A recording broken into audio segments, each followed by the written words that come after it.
You did everything right. You saved the 20% down payment, fixed your credit score, and found the perfect little 3-bedroom starter home. But here is what nobody tells you about the 2026 real estate market. You aren't bidding against a cute family with a golden retriever. You are bidding against a ruthless, emotionally dead Wall Street AI algorithm with $5 billion in liquid cash, and it just outbid you for 40 grand without even blinking its digital eyes. Welcome to the era of the corporate landlord.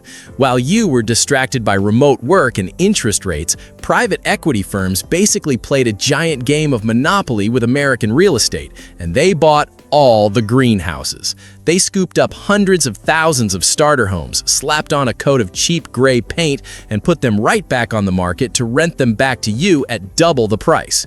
The American dream of owning a starter home is officially dead in these cities. You are no longer a homeowner in waiting. You are a permanent, lifelong subscriber to a housing service owned by a hedge fund manager who lives on a yacht in Monaco. When private equity buys 40% of an entire city's inventory, they don't just control the houses, they control the prices, and they control you. Today, we are exposing the top 10 US cities where Wall Street completely hijacked the real estate market. Let's get into it. Number 10. Memphis, Tennessee.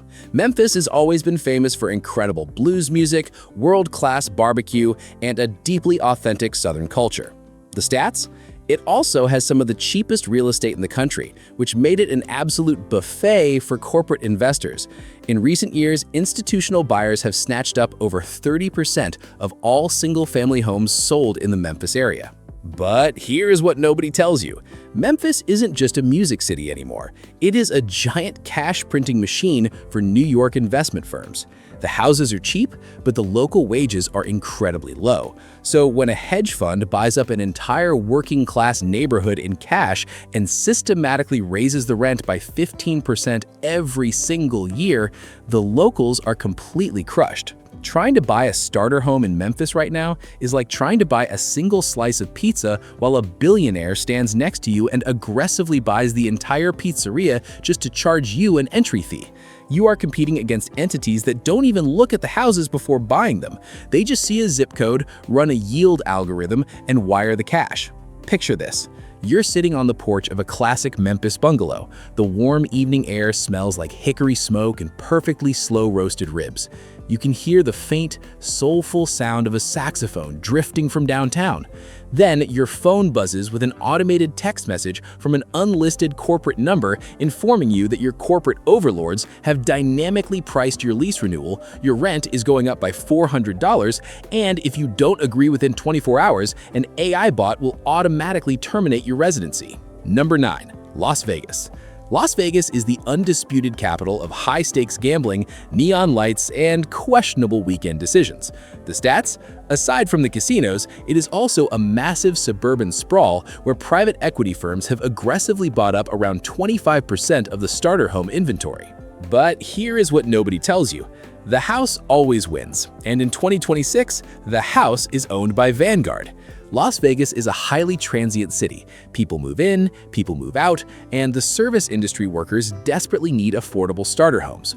But because Wall Street scooped up all the entry-level properties in the surrounding valleys, the people who actually run the city, the dealers, the bartenders, the entertainers, are permanently priced out of ownership.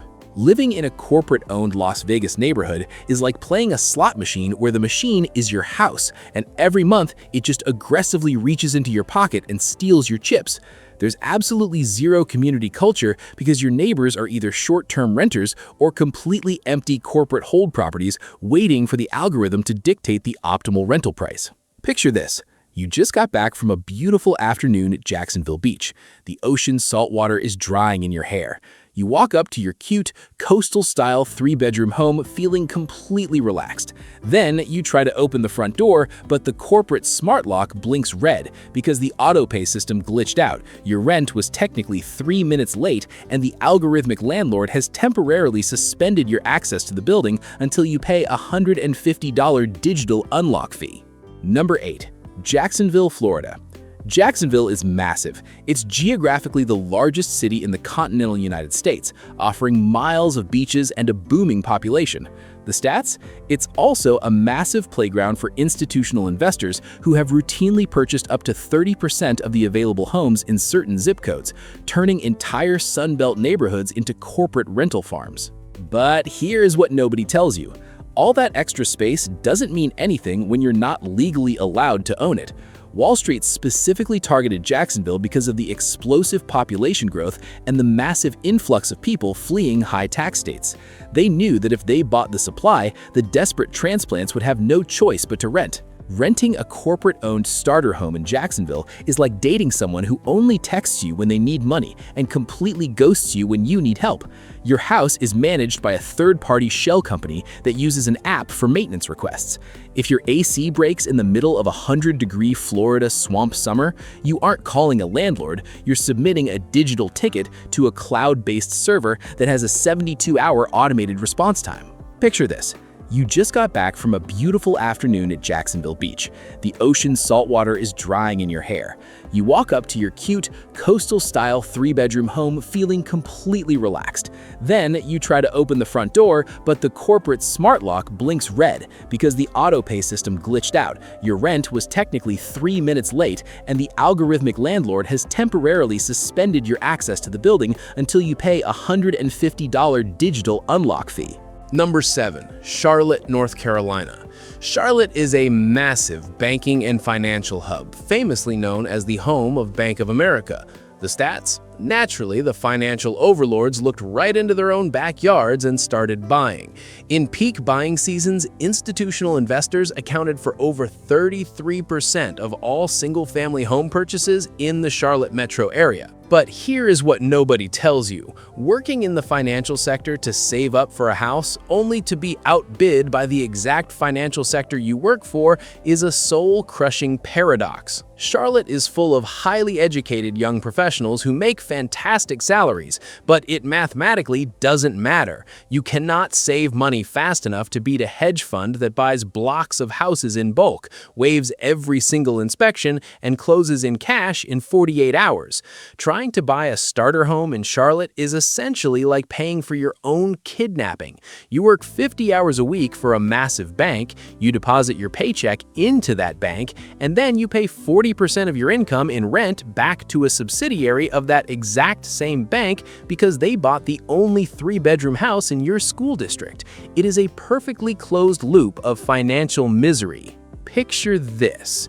You are sitting on the classic wraparound porch of your beautiful North Carolina home. You're drinking an ice-cold glass of sweet tea. The neighborhood is shaded by massive, ancient oak trees. Then you get an automated email explicitly reminding you that under Section 4B of your corporate lease, you are strictly prohibited from hanging a bird feeder, planting a bush, or painting your mailbox because you are merely a biological placeholder in an institutional asset. Number 6. Phoenix, Arizona. Phoenix was the ultimate poster child for the pandemic housing boom. The stats? It is also ground zero for the Wall Street takeover. At its peak, nearly a third of all homes sold in the Phoenix metro were snapped up by investors, transforming the Valley of the Sun into the Valley of the Permanent Renters. But here is what nobody tells you. Wall Street algorithms absolutely love Phoenix because all the houses look exactly the same. They're basically identical stucco boxes surrounded by rocks. This means the corporations can calculate repairs, maintenance, and rental yields with terrifying precision. They don't buy homes here, they buy data points. And because they bought so much of the inventory, they artificially squeezed the supply, driving the prices up so high that a standard entry-level house now requires a top 10% income just to qualify for the mortgage. Living in a corporate-owned Phoenix suburb is like living inside a massive baking hot simulation where absolutely nothing belongs to you. Every house on your street is painted the exact same shade of HOA-approved beige. You don't have neighbors, you have rotating sets of high-turnover tenants who are just as financially trapped as you are. Picture this. You just finished an incredibly scenic morning hike up Camelback Mountain. You feel healthy, grounded, and connected to the beautiful desert earth. Then you come home, turn on your kitchen faucet, and a pipe bursts inside the wall. You frantically call the emergency maintenance line, only to be greeted by an incredibly cheerful AI chatbot named Brenda, who informs you that your request has been logged and a contractor will physically inspect your flooded kitchen sometime between Tuesday and the end of time. Number 5. Orlando, Florida. Orlando is the undisputed theme park capital of the world, built entirely on sunshine, tourism, and aggressively overpriced churros. The stats? It is also a magical kingdom for private equity firms. At the peak of the 2026 buying frenzy, institutional investors were snatching up roughly 25% of all starter homes in the greater Orlando area. But here is what nobody tells you. Orlando's economy is heavily dependent on service and hospitality workers, and a service worker's salary cannot financially compete with a Wall Street algorithm. The people who actually run the city, the theme park cast members, the hotel staff, the restaurant managers, are being systematically priced out of the exact neighborhoods they built. They're forced to rent their own starter homes from out-of-state holding companies that treat housing like a high-yield stock portfolio. Renting a corporate home in Orlando is basically like paying to wait in a 3-hour line for a roller coaster that just violently shakes you upside down, empties all the loose change out of your pockets, and then drops you off directly in Interstate 4 traffic. The corporations don't care about the local community, they just care about maximum occupancy rates. Picture this. You are sitting in the backyard of your cute, stucco Florida home. The evening is warm, and you have a perfect, unobstructed view of the nightly Disney fireworks exploding in the sky. Then your phone dings with a notification from your corporate resident portal informing you that your algorithmic landlord has just implemented a mandatory $75 monthly convenience fee for the privilege of paying your rent online, effectively ruining the magic of the moment. Number 4. Dallas, Texas. Dallas and its massive, sprawling suburbs are famously known for big hair, big trucks, and an even bigger tech and finance boom. The stats? The Dallas-Fort Worth Metroplex is one of the largest corporate landlord strongholds in America. In some quarters, institutional buyers bought up over 30% of the entire single-family housing inventory, turning the Lone Star State into the Lone Renter State. But here is what nobody tells you. Texas boasts about having no state income tax, but they make up for it with astronomical property taxes. When private equity firms buy up entire blocks of Dallas starter homes, they artificially inflate the property values. The county then raises the property taxes, and the corporate landlords simply pass that massive tax burden directly onto the renters. You are literally paying the property taxes for a massive hedge fund, but you get absolutely 0% of the home equity. Trying to outbid a Wall Street fund for a house in Dallas is like trying to win a fist fight against a Terminator that has a billion-dollar line of credit. You'll spend 6 months touring houses, putting in offers 20% over asking price, and waiving all your contingencies, only to lose to an LLC registered in Delaware that bought the house in cash without a single human being ever stepping foot inside. Picture this. You're hosting a neighborhood barbecue. You have a massive brisket smoking in the backyard, a cold beer in your hand, and the Dallas Cowboys are playing on the outdoor TV. Everything is bigger and better in Texas. You then realize 3 out of your 4 neighbors are actually short-term corporate renters who change every 6 months, and the 4th house has been sitting completely empty for a year because the algorithm refuses to lower the rent by $50. Number 3. Tampa, Florida. Tampa was the ultimate destination for people fleeing the cold winters and high taxes of the Northeast. The stats? It became such a hotspot that Wall Street completely swarmed the market. Institutional investors routinely accounted for over 28% of all home purchases, specifically targeting the exact 3-bedroom, 2-bathroom starter homes that first-time buyers desperately need. But here is what nobody tells you. Tampa is currently suffocating under a double stranglehold. Regular home buyers are getting crushed by the historically unprecedented Florida home insurance crisis, where premiums have skyrocketed to $10,000 or $15,000 a year. But Wall Street hedge funds, they have so much cash that they can essentially self-insure their properties. This creates an incredibly toxic dynamic where regular humans literally cannot afford the insurance to buy a home, leaving the corporate giants to sweep up the remaining inventory for pennies on the dollar. Living in a corporate-owned Tampa neighborhood is like playing a permanent game of financial chicken with both a Category 4 hurricane and a New York hedge fund manager, and you are the only one who doesn't have a life jacket. You are completely at the mercy of a dynamic pricing lease agreement. Picture this. You're drinking a freshly squeezed orange juice on your beautiful screened-in lanaya. You can smell the salty ocean air drifting in from the Gulf of Mexico. It is pure coastal bliss. Suddenly, you receive an automated violation email containing a drone photograph of your backyard stating that you have been fined $150 because a wild iguana walked onto your patio and you failed to register it under the corporate pet fee policy. Number 2. Tucson, Arizona. Tucson used to be the quirky, artsy, and deeply affordable alternative to the massive concrete jungle of Phoenix. The stats? Well, Wall Street algorithms figured that out too. When Phoenix got too expensive, the corporate buyers simply pivoted 2 hours south.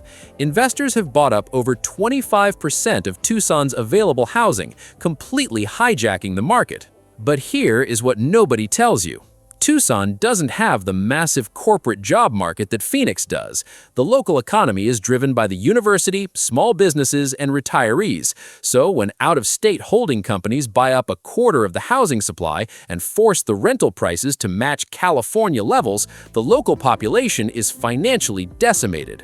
Moving to Tucson to escape the corporate takeover of Phoenix is essentially like jumping out of a frying pan and landing directly onto a massive Excel spreadsheet that actively hates you. The charming, historic desert neighborhoods that made Tucson famous are systematically being converted into generic, overpriced rental portfolios managed by people who have literally never seen a cactus in real life.